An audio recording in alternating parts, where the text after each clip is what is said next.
I want to tell you a story. It was a Wednesday. I remember because Wednesdays were my holding it together days. I was in line at a coffee shop, a small independent place I loved. The barista, new and clearly overwhelmed, had just messed up my order for the second time.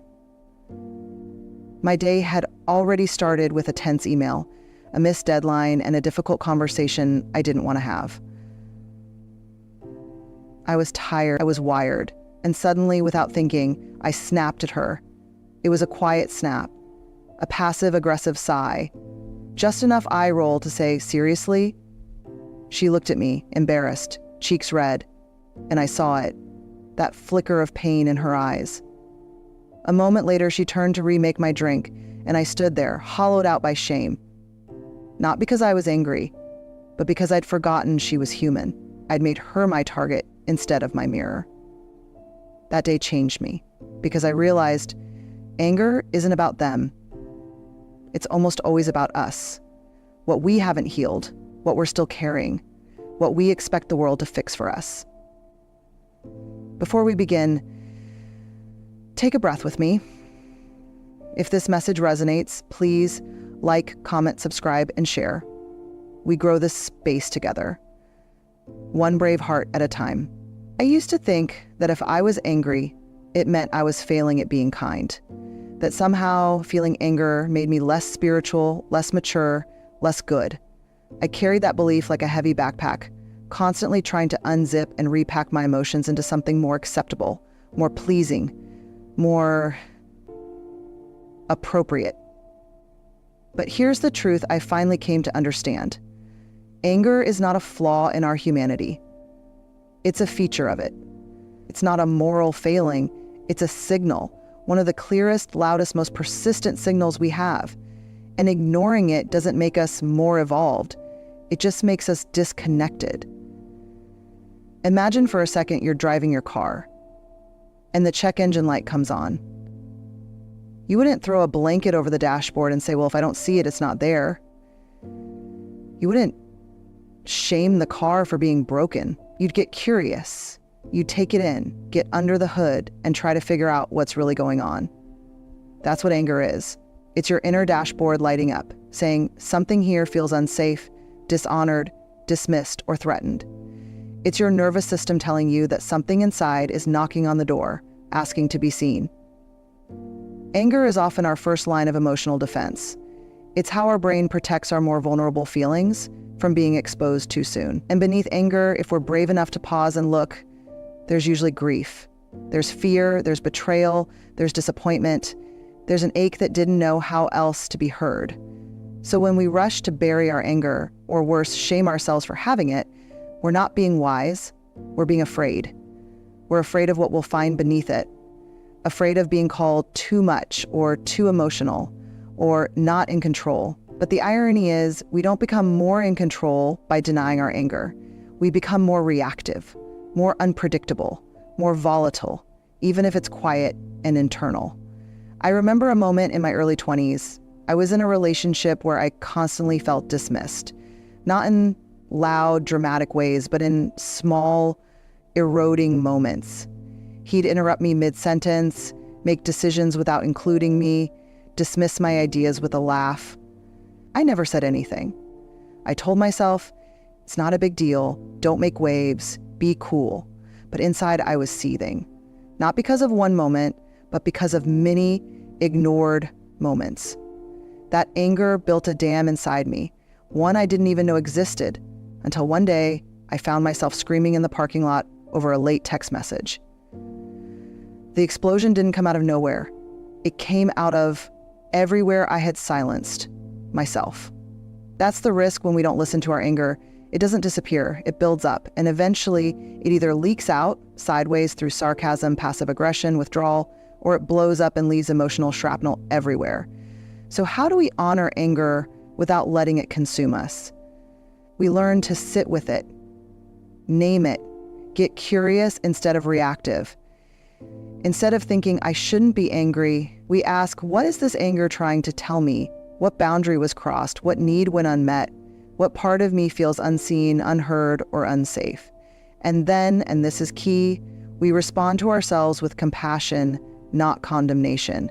Because the goal isn't to get rid of anger. The goal is to understand it, to let it guide us to deeper truths, to use it as a flashlight, not a flamethrower.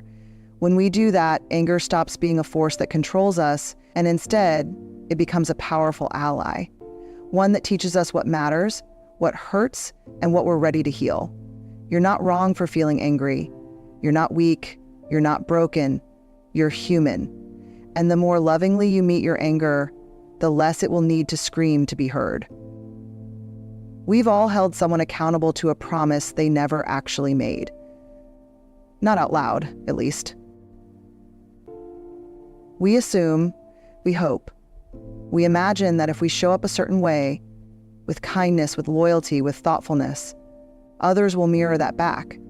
And when they don't, we feel betrayed, disappointed, sometimes even furious. But here's the painful truth that most of us aren't taught. Expectations are often silent contracts no one else signed. We carry around these internal rule books, and they're filled with chapters like, if I'm always there for you, you'll be there for me. If I never raise my voice, you'll never hurt me. If I remember every detail of your life, you'll never forget what matters to me. The problem, we rarely hand these rule books to the people in our lives. We just assume they've read them, and we get heartbroken when they don't follow the rules we never told them about. It's like inviting someone into a game, but only you know the rules, and then getting upset when they keep losing. But what if they weren't trying to fail you? What if they just didn't know the playbook you were operating from? I remember a time when I was absolutely furious with a friend. I had gone out of my way to support her during a difficult season of her life, dropping things to be there, texting check-ins, sending care packages. So when my hard season came and she wasn't showing up in the same way, I felt abandoned. I carried that resentment quietly until one day I snapped. I accused her of being selfish, of not caring, of only showing up when it was convenient. She was shocked. And then she said something I'll never forget. I didn't know you needed that. I didn't know you were hurting. You never told me. It was a gut punch. Not because she was wrong, but because she was right. I had expected her to just know. I had assumed my quiet sacrifice would come back to me in the same shape and form, but I'd never spoken my need out loud, and I had turned my pain into blame. That's what unspoken expectations do. They create space for misunderstandings, they build a foundation of resentment, and they silently erode our relationships, not because people are unkind, but because we made them responsible for meeting needs we never voiced. And this doesn't just happen with people, it happens with life too.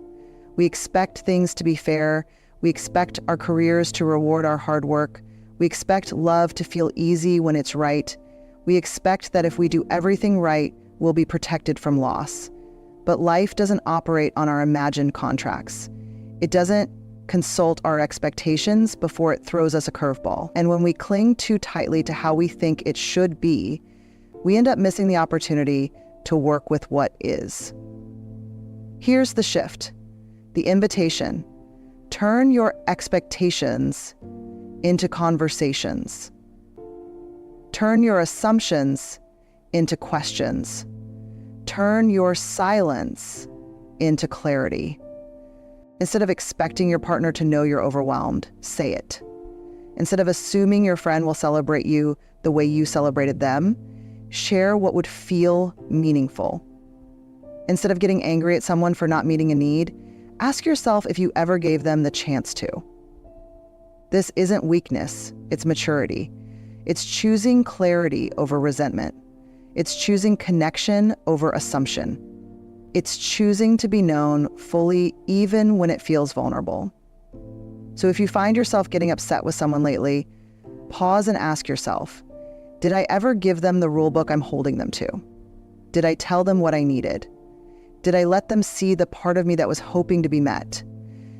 You don't have to throw away your needs, but if you want real peace, real connection, and real emotional freedom, Stop expecting people to read your mind. Let them in, let them know, let them choose to love you on purpose. Because love that's chosen, not assumed, is the only kind that truly lasts. We often think of boundaries as barricades, harsh lines drawn in the sand to keep people out. We imagine them as ultimatums, as final warnings, as walls we put up to protect ourselves from being hurt again. And for a long time, I thought that too. That if I said no, I was being selfish. That if I needed space, I was being cold.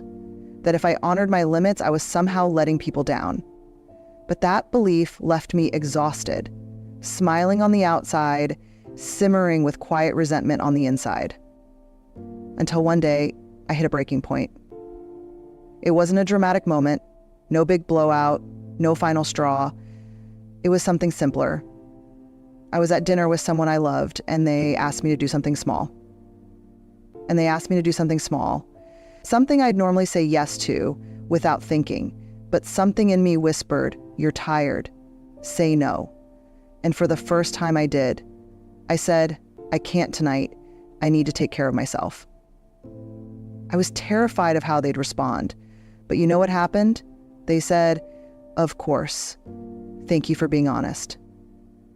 It was such a small moment, but it cracked something open in me because I realized that boundaries aren't rejections. They're revelations. They tell the truth. They say, "This is what I need to be okay." They say, "Here's where I end and you begin." They say, "I can love you and still choose me." Boundaries aren't walls that push people away. They're bridges that teach people how to meet you safely, respectfully, and honestly. They allow real connection, not the kind where you constantly betray yourself to keep the peace, but the kind where your yes actually means something because you've given yourself permission to say no. Without boundaries, relationships become performance. We pretend, we people please, we shape-shift to be what others need until we lose ourselves completely. We say yes when we mean no. We give when we're already empty. We stay silent when something hurts us, and then wonder why we feel so alone. But here's the deeper truth. Every time you say yes to something that violates your peace, you say no to yourself. Every time you suppress your discomfort to protect someone else's comfort, you abandon your own heart. Boundaries are not a punishment to others. They are a profound act of self-respect. They say, "I am worthy of care, even my own." And they aren't just about saying no. They're also about saying yes with clarity. Yes, I'd love to help. And here's when I'm available. Yes, I'm open to this conversation, but not when it becomes disrespectful. Yes, I value this relationship, and I need time to recharge so I can show up fully. Boundaries create a rhythm, a balance. They make space for sustainable love, not love that burns out from overgiving. They build trust, because when you're honest about your limits, people know they can trust your words. They deepen intimacy, because nothing is more intimate than being seen clearly and still accepted. I know it's not easy, especially if you've been taught that your worth is tied to your usefulness, if your identity has been shaped by how well you care for others, how often you show up, how quietly you suffer. But please hear this. You are not selfish for having needs. You are not cold for needing space. You are not unkind for protecting your peace. You are allowed to take up space in your own life. You are allowed to be a whole person, not just a support beam for everyone else. And yes, setting boundaries may disappoint some people, especially those who've benefited from your lack of them. But the right people, the people who love you in truth, not just convenience, they'll rise to meet your honesty. They'll learn how to love you in a way that honors both of you. So take the risk, say the thing, draw the line, build the bridge. Because boundaries, when made with love, don't shut people out, they invite them in. More clearly, more honestly, more humanly. And in that kind of relationship, the one that sees you, respects you, and walks across the bridge with you, there's no room left for quiet resentment, only space and peace and presence. And that's the kind of life worth protecting. The sharp comment, the cold silence, the betrayal, the sarcasm, the distance that suddenly grows between you and someone you thought you knew. It cuts deep, not just because it hurts, but because it feels like proof. Proof that we're not enough, proof that we're unlovable, proof that we've failed in some invisible, unforgivable way. But here's something I wish we were all taught earlier. Most people aren't acting out of cruelty. They're acting out of pain, not because they're bad, but because they're bleeding somewhere inside and they don't know how to stop it. When people lash out, shut down, ghost, withdraw, overreact, criticize, it's not necessarily a reflection of your worth. It's a mirror of their own unhealed wounds. That doesn't make the behavior right. It doesn't mean you should tolerate disrespect or stay in harmful situations, but it does mean this.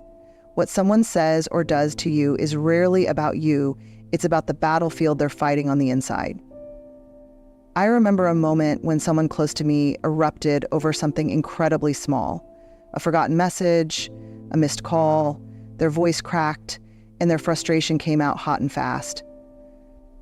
My first instinct was to defend myself, to snap back, to match their energy. But something in me paused, just enough to hear what was underneath the surface. And then they said, in a barely there whisper, "I just always feel like people leave me." That was the root. Not the message, not the call, not me. It was an old aching wound speaking through a new moment. We all have them. Bruises from the past that haven't fully healed. And unless we're conscious of them, they become the lens through which we interpret everything. Rejection, abandonment, not being good enough, fear of being misunderstood, fear of being forgotten, fear of never being safe in someone else's care. So we act from those places, and when someone else does too, their pain meets our pain, and the cycle continues. Reaction meets reaction, hurt meets hurt. Two people protecting themselves from ghosts the other person can't even see. But here's what's powerful. When we learn to pause, when we create just enough space to ask ourselves, what's this really about? For them and for me? We begin to respond instead of react. We soften, not into passivity, but into understanding. We learn that empathy is not agreement, it's insight.